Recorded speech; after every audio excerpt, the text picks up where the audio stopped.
What is up, everyone? It's Quinn here, and in this video I'm going to be going through some of the best buy low targets heading into week 4 of the NFL season. So these are just players I think are a little bit undervalued at this point. Maybe they've struggled early on in the season and there's only kind of room to grow. Maybe they've been dealing with some injuries. Maybe they just haven't hit in the touchdown department and that's been holding them back. But I just think these are going to be players that are trending up rest of season. If you guys didn't see my waiver wire video, that's going to be up on my channel if you guys are interested. Some waiver wire targets.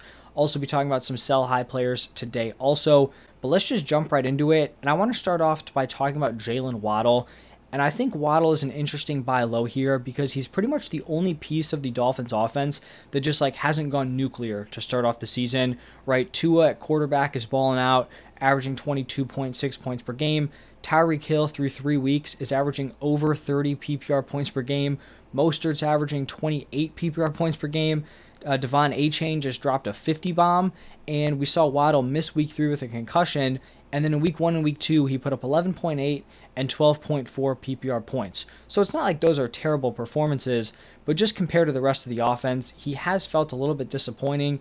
Even in those games, still put up 78 and 86 receiving yards. So this is not a situation where Waddle has regressed. He's not that great of a player. He just played 2 games and he hasn't hit one of those nuclear ceilings. I think at this point in the season, the Dolphins have to be regarded as probably the best, if not locked in the best, one of the best offenses in the NFL at this point. And I view Jalen Waddle as a fantasy wide receiver 1 moving forward. He's probably more of a back-end wide receiver 1, but I still think he definitely belongs in that area, somewhere like wide receiver 9 through 12, somewhere in that mix. So I'd be willing to offer up some players who have been impressive to start off the season, guys like even Devonta Smith. That may be controversial. I'd rather take the wide receiver 2 in the Dolphins offense than the Eagles. That's just me.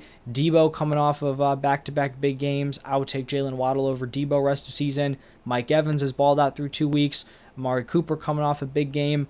I feel very solid about Jalen Waddle moving forward. You just slot him into that offense that we just saw go up against the Broncos. He is going to be a great fantasy option moving forward. And with how dominant Tyreek Hill has been, that's just going to open things up for Jalen Waddle. So I'm excited for him to get back out on the field. And I think you have the opportunity to buy him as if maybe he's more of a wide receiver 2.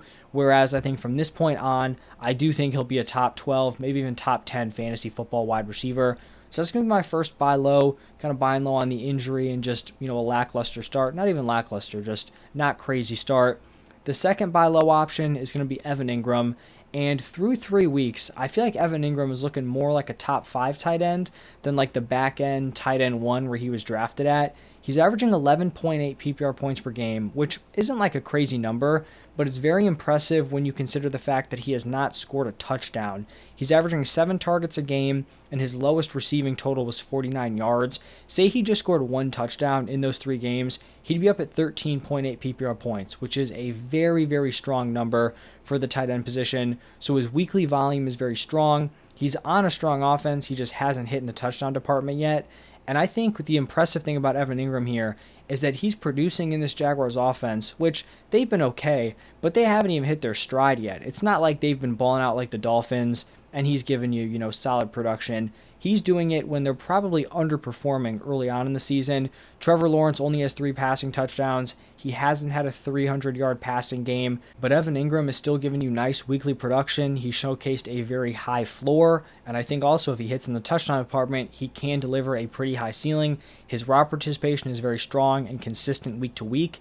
One trade that I really like kind of thrown out there, if you roster George Kittle, I think flipping George Kittle for Evan Ingram is very interesting, and I also think you could probably get value-wise, I think you could probably get a minor upgrade on top of it. I think the general public probably views Kittle as the better option, especially he's coming off of a really big Week 3 performance on primetime Thursday Night Football. So I do think most people would probably take Kittle over Evan Ingram. I think you have an opportunity to pivot from George Kittle to Evan Ingram, also get an upgrade somewhere else. Just because Kittle, he's on this stacked offense with Debo, CMC, Ayuk. He's going to have those games that he had in Week 3, but we also look back to Week 1 and Week 2. At least I know from my comments, people seem to be panicking on George Kittle. I was getting George Kittle or some random tight end 2 streamer. Which one should I start? So it seemed like some people were kind of panicking on Kittle a little bit. Then he has the big game. People kind of calmed down a little bit. But I do think Evan Ingram is someone that you could kind of throw into a deal like that. outside of like tight end for tight end, it is kind of tough to like throw out trade suggestions because it's just so dependent on like where the depth is on your team. But if you are looking to get a tight end, maybe you want to like bridge the gap. You have like an Njoku, like a Freiermuth, one of those guys. You want to bridge the gap. I think Evan Ingram is someone that you could kind of take a jump to, and I think he'll be a nice option moving forward with some high-end upside at the position. Now, the next buy low is going to be the wide receiver position, and it's going to be Jackson Smith and Jigba. And I feel like through 3 weeks, JSN's value is probably like as close to the floor as it's going to get throughout this season. In 3 weeks, he only has 8 total receptions for 57 yards. And I think, right, like when people were drafting Jackson Smith and Jigba, they should have recognized that he was always going to be more of a later season play. Not saying that he would be kind of, this underwhelming early on in the season, but you were hoping for him to kind of settle into the offense, really earn a strong role in the back half, and then kind of go on one of those like Christian Watson, Amon-Ra St. Brown runs later on. So obviously that's still, totally possible. I think people are probably panicking on JSN at this point. If they thought he'd be startable early on, they may even be dropping him. Like his value probably is very low at this point. But we just got to take a step back. We're only 3 weeks into the NFL season. JSN was pretty widely regarded as the best wide receiver prospect in this draft class. There's still a lot of time left in the season to carve out a significant role. He's pretty locked in as like the wide receiver 3, but not a wide receiver 3 where they're running, 80, 90% 3 wide receiver sets. That's what we're kind of going to need to get to for JSN. But he also has the upside of taking advantage of a potential Tyler Lockett injury, a DK Metcalf injury. I also think people are maybe getting a little worried because we've seen some other rookies just go out and ball out from day one. Guys like Puka Nacua, Jordan Addison, Zay Flowers. These guys have put together some strong performances very early on in the season, which does put some pressure on the players who roster JSN.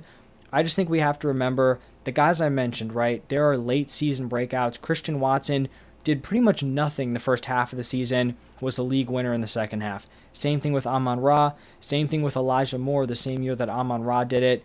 It's not uncommon for these rookies to take a while to kind of settle in and then put up, that league-winning production in the back half. So I think you still have that potential with JSN, but his value is just so much lower than it was when he was drafted. He's probably picked as like a back-end wide receiver 3. Now he's probably valued at best as like a wide receiver 4. So if you can flip him, for a wide receiver 4, wide receiver 5 price tag, I would definitely be interested in that. And then the final buy low here, I feel like some people may not want to hear this. I have Justin Fields as a buy low, and he's another guy right in there with JSN where he may be close to free at this point. Like someone may actually just go out and drop Justin Fields, and you're not really going to have to give up anything. He could be like a throw-in piece. I just think through 3 weeks, it doesn't make sense how bad the Bears are on offense. On paper, they have the same coaching staff from last year. They have upgraded both their weapons and their offensive line, and we saw Fields have a lot of success down the stretch last season. Over the last 9 games of the 2022 season, he was averaging 25.5 points per game, and he was doing that with like practice squad players at wide receiver. This was when Darnell Mooney was already injured, so he was out there throwing to pretty much complete nobodies and still delivering you a very high-end QB1 ceiling. So I feel like at this point, like Fields' value is tanked. Like I don't think anyone's going to feel comfortable starting him. Like I said, they may just release him for like a Jordan Love, a Matthew Stafford, who could, be sitting there on waivers. But I still do think there are routes to Justin Fields becoming startable and relevant for fantasy. I think just first, like the Bears offense could just get like incrementally better. Like they could just make some minor tweaks, figure a few things out, let Justin Fields break off those crazy runs like we were seeing him do last year. I think people also forget like Justin Fields doesn't have to play at a high level, like a high real-life NFL level, to be relevant for fantasy. I think a lot of people would argue last season he really wasn't like a great quarterback, but he was still delivering you great fantasy production. I think another possibility for the Bears is that Getsy potentially gets fired. They've been terrible through 3 weeks. This coaching staff as a whole feels like it's in shambles at this point.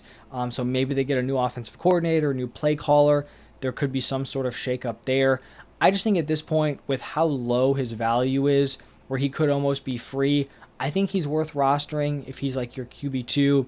Obviously, if you have like, a Josh Allen, a Patrick Mahomes, Jalen Hurts, Lamar Jackson, one of those guys, you don't want to risk rostering a second quarterback because you want those roster spots somewhere else. But if you went late round quarterback, like you've got like a Geno, a Daniel Jones, a Dak Prescott, one of those guys, I think it's worth rostering a Justin Fields because you could be getting someone who has that 25-point upside rest of season pretty much for free at this point. So someone who I'd look to target is like an add-in or just honestly look on the waiver wire if he does get dropped.